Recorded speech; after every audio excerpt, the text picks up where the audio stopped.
If you've got a Samsung washing machine that's not running, everything works on it. The lights are coming up, but you hit it to go.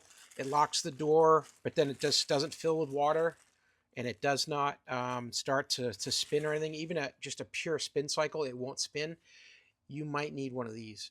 This is the water pump that basically just turns this little fin here that sucks the water out of the barrel, out of the drum that the clothes are in, and pushes it out through the line that goes out to your drain. And it just does it here with a very simple action here of this thing spinning really fast. It's very inexpensive to replace this. And it just simply plugs in here. There's one electrical cannon plug that goes in here, and then there's 3 screws that go here.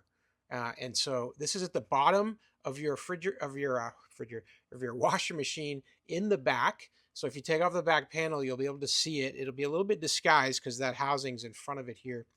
But this is it. All you're gonna have to do is replace these 3 screws, put it into place here, plug it in, and you might find that what happens is, since this is not properly working, you're not draining the water out of that drum, and then the system won't add new water. It won't run into a spin cycle. It won't function as needed because it can't get that water out, and the sensors are triggering it to not go to the next step.